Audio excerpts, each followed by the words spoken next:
एक अजीम मुजाहिद के दास्तान। किस्त नंबर 10, इख्वानियों का सफाया। सफापुरा में इख्वानियों की क़यादत फयाज नाबदी नामी एक शख्स कर रहा था। इसका घर हेड क्वार्टर के साथ ही था। सफापुरा से ताल्लुक़ रखने वाले कई नामी गरामी अफराद भी इस गिरोह में शामिल हो चुके थे और उनकी तादाद में दिन ब दिन इजाफा होता जा रहा था।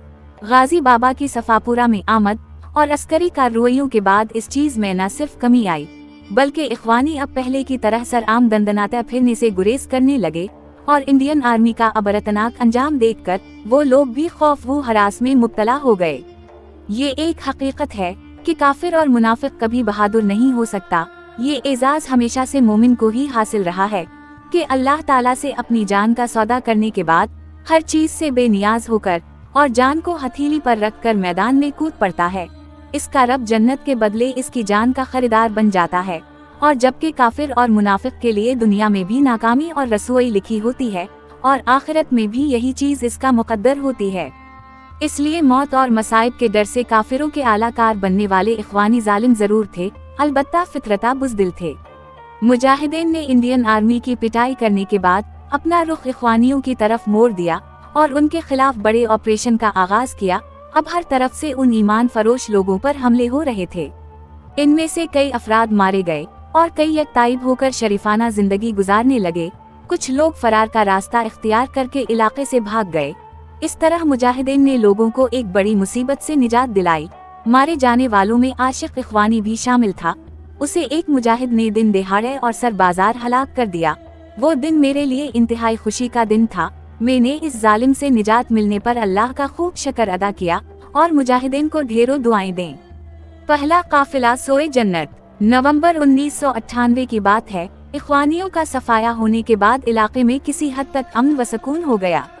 सफापुरा और चीवा का इलाका मुजाहिदीन का गढ़ बन गया। यूं लग रहा था गोया उन इलाकों में के काफिले आज़ादी का सूरज तुलू हो गया है। सरशाम हर तरफ मुजाहिदीन के काफिले नजर आते थे और वो लोग मकामी नौजवानों के साथ मोटरसाइकिल पर घूमते फिरते थे। हर घर में जरूरत से ज्यादा खाना पकाया जाता था और हर किसी के घर में रात को 2-4 मुजाहिद खाना खाते थे। लोग इन मुबारक और सआदतमंद मेहमानों की खिदमत करते थे। इंडियन आर्मी ने उन दिनों चुप साध ली थी। कोई नहीं जानता था कि इस खामोशी के पीछे दुश्मन क्या मकरू अज़ाइम रखता है। एक रात मुजाहिदीन हमारे घर आए। इस दिन फिजा कुछ बदली बदली सी लग रही थी। माहौल पर उदासी की कैफियत छाई हुई थी। मुजाहिदीन ने हमें बताया कि हालात ठीक नहीं हैं, इसलिए वो जंगल की तरफ जा रहे हैं। जर्रार भाई ने हमें रोटियां पकाने का कहा, जिन्हें वो जंगल में साथ लेकर जाना चाहते थे। हम दोनों बहनों ने काफी सारी रोटियां पकाएं और मुजाहिदीन वो लेकर जंगल की तरफ रवाना हो गए। एक दिन सुबह सादिक की रोशनी नमूदार होते ही भारतीय फौजियों के मकरू चेहरे फिर जाहिर हुए। यूं मुंह अंधेरे इस मकरू मखलूक की मौजूदगी का वाज़ेह मतलब क्रैक डाउन ही था। हमने मर्दों को जल्दी जल्दी नाश्ता कराया, क्योंकि फिर भारतीय फौज ने इन्हें सारा दिन भूखा रखना था। थोड़ी देर बाद मस्जिदों में ऐलान कराया गया कि तमाम लोग फलां जगह जुमा हो जाएं। इस दिन इंडियन आर्मी ने जंगल का भी घेराव किया था। इस बुलंद व बाला पहाड़ का मुहासरा करना नामुमकिन था, लेकिन दुश्मन पूरी तैयारी के साथ मैदान में आ गया था और गाजी बाबा के खिलाफ ये उनका पहला बड़ा ऑपरेशन था। इससे पहले इन्होंने भी जंगल का रुख करने की हिम्मत नहीं की थी। गाजी बाबा और मुजाहिदीन की एक बड़ी तादाद जंगल में मौजूद थी। आर्मी ने जो ही जंगल की तरफ पेश कदमी की तो मुजाहिदीन ने उन पर अपनी बंदूकों के दहाने खोल दिए, जिसके बाद हक व बातिल के दरमियान शदीद मरका आराई शुरू हो गई। भारतीय फौज का बेड़ा गर्क करने के लिए अल्लाह पाक ने तूफानी बारिश भेज दी। इंडियन आर्मी के लिए वो बारिश मुसीबत बनी। हिंदी रंगरूट फिसल फिसल कर गहरे नाले में गिरते जा रहे थे। उसी दौरान एक जोरदार जलजले का झटका भी आया। इस खुदाई नुसरत से काफी तादाद में फौजी नाले में जा गिरे, जो उनकी कब्र बन गया। ये खूनरेज मरका 2 दिन जारी रहा। दर्जन भर फौजियों की हलाकत के बावजूद इंडियन आर्मी मुजाहिदीन का बाल भी बीका ना कर सकी। बलाखिर इन्होंने खुसूसी कमांडोज दस्ते बुलाए, जिन्हें पैराशूट के जरिए जंगल में उतारा गया। ये खबरें अखबारात की शह सुर्खियां बन गईं कि मुट्ठी भर मुजाहिदीन ने सफापुरा हेडक्वार्टर की एक ब्रिगेड फौज को बेबस करके रख दिया। इलाके के लोगों पर शदीद गम की कैफियत तारी थी। हर आंख इश्किबार और हर दिल सोगवार था। लोगों ने देर तक घरों के दरवाजे खुले रखे कि शायद हमारे अजीज जिन पर इस सख्त सर्द रात में गोले और बारूद बरसाया जा रहा है, इस मुहासरे से निकल कर आ जाएं। हर शख्स मुजाहिदीन के दुआ गो था। मुखलसीन की दुआओं और इस्लाम के मुजाहिदों ने भारतीय कमांडोज का गुरूर खाक में मिला दिया। आखिरकार इंडियन आर्मी ने मुकर फरेब और धोखाबाजी, जो हिंदुओं की रिवायत है, का सहारा लेकर मुजाहिदीन के खिलाफ नया ऑपरेशन किया। तीसरे दिन आर्मी ने मकामी लोगों को पकड़कर इन्हें बतौर ढाल इस्तेमाल किया और भारत माता के बुज़दिल पुजारी सिविल लोगों के कंधों पर गने रखकर मुजाहिदीन पर गोलियां बरसाने लगे। ये सूरत हाल मुजाहिदीन के लिए इंतहाई सब्र आजमा और मुश्किल थी, क्योंकि उनकी तरफ से जवाबी कार्रवाई करने की सूरत में आम लोगों के शहीद होने का अंदेशा था। एक नौजवान ने बताया कि कासिम भाई बिखरे हुए शर की मानिंद एक पत्थर की ओट से निकले। वो काफिरों पर गोली चलाने वाले थे, लेकिन सामने इस दोस्त को देखकर हाथ रुक गए, जिसके साथ इन्होंने कई शामी हंसी मजाक और खुशगपियों गुजार दी थी। कासिम भाई और जीशान भाई के इलाके के नौजवानों के साथ दोस्ताना ताल्लुकात थे और ये दोनों नौजवानों के दिलों की धड़कन थे। आज उन्हीं में से एक दोस्त को दुश्मन ने बतौर ढाल इस्तेमाल किया था। फौजी गन इसके कंधे पर रखकर खुद इसकी ओट में खड़ा था। कासिम भाई ने अपने मुसलमान भाई को नुकसान पहुंचाना गवारा न किया। इधर भारतीय कुत्ते ने अंधाधुंध फायरिंग करके इस पत्थर को छलनी कर दिया। कासिम भाई ने जख्मी हालत में गन तोड़ डाली, फिर ललाए शहादत ने इन्हें अपनी आगोश में छुपा लिया। इस तरह इंडियन आर्मी ने मकाराना पॉलिसी अपनाकर 6 मुजाहिदीन को शहीद कर दिया, जिनमें कासिम भाई शहीद और हरदुल अजीज जीशान भाई शहीद शामिल थे। जीशान भाई गिलगित के रहने वाले थे।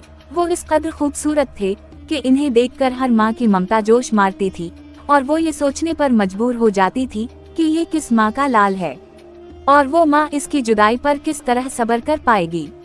ये सोए जन्नत जाने वाला काफिला था। मुझे अच्छी तरह याद है, इनकी जुदाई पर पूरा इलाका सोगवार था। लोगों ने कई दिनों तक चूल्हे नहीं जलाए। शहीदों के जनाजे में शामिल हजारों लोग, जिनमें बूढ़े बच्चे जवान शामिल थे, धाड़े मार मार कर रो रहे थे। ये सच है कि एक शहीद के खून के कतरों से कई शहीद पैदा हो जाते हैं। कश्मीर में इस बात का बारहा अमली मुजाहिरा हुआ।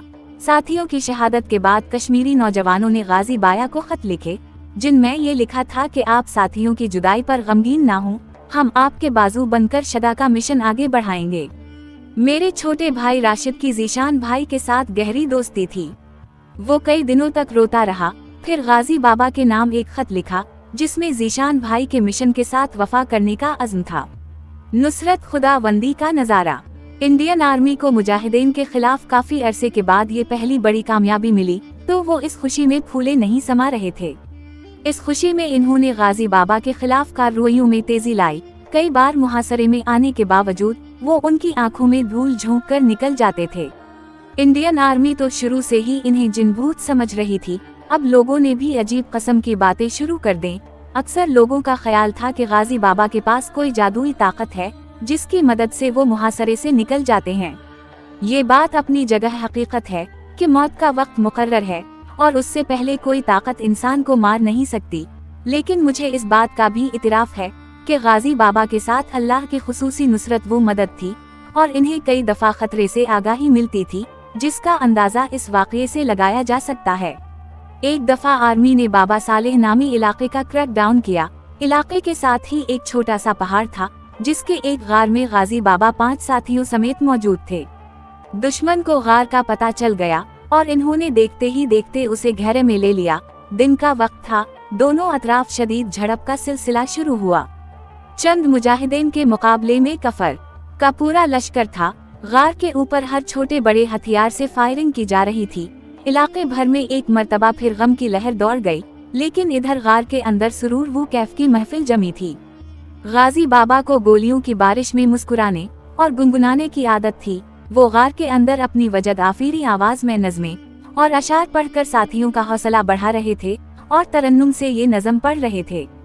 हम दीन मोहम्मद के वफादार सिपाही, अल्लाह के अंसार वो मददगार सिपाही, मर जाएंगे पर दीन का सौदा ना करेंगे, कट जाएंगे ईमान का सौदा ना करेंगे। झड़प के दौरान मोहम्मद अरबी सल्लल्लाहु अलैहि वसल्लम का ये जानिसार सिपाही अगली सफ में खड़ा लड़ रहा था।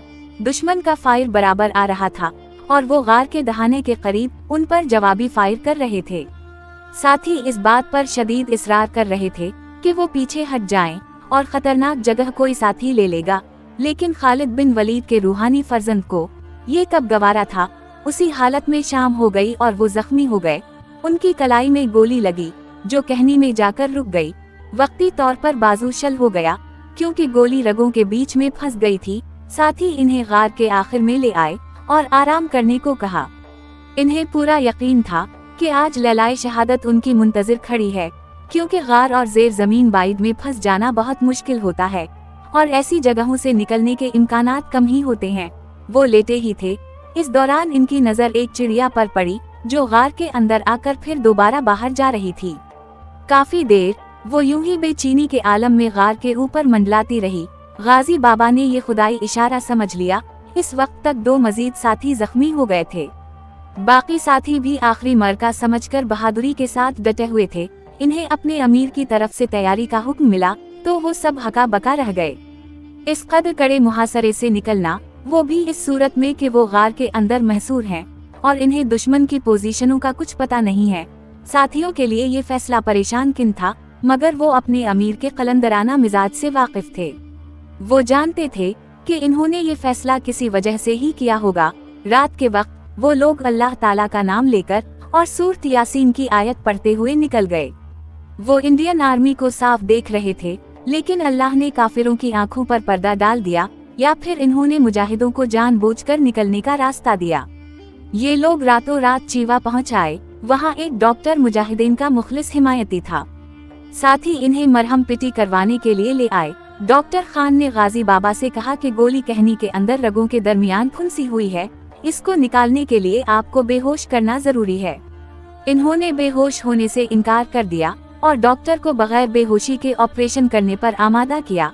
जिस घर में वो लोग मौजूद थे वो मेरे भाई के दोस्त का घर था और इत्तेफाक से मेरे भाई जान उस वक्त वहाँ मौजूद थे। इन्होंने कहा कि डॉक्टर ने कलाई से लेकर कहनी तक उनका बाजू चीर के रख दिया। हम सब ने आंखें बंद कर लें, मगर इस्तिकामत का पहाड़। गाजी बाबा आंखें बंद किए तिलावत कर रहे थे। उनके बाजू से खून अबल अबल कर बह रहा था, लेकिन माथे पर कोई शिकन न थी। हम सब उनकी जुर्रत पर हैरान रह गए। बिलाखिर डॉक्टर खान के सब्र का पैमाना लबरेज हो गया। वो तड़प कर बोले, जिहादी भाई, इस तरीके से ये काम मेरे लिए बहुत मुश्किल है। एक जिंदा इंसान को इस तरह चीरना मुझसे बर्दाश्त नहीं हो रहा। गाजी बाबा मुस्कुरा कर बोले, डॉक्टर साहब उसे रहने दें, इंशाअल्लाह कुछ नहीं होगा। ज्यादा से ज्यादा जिस्म में 10 ग्राम वजन का इजाफा होगा। फिर वो गोली आखिरी दम तक जिहादी के बाजू में ही रही।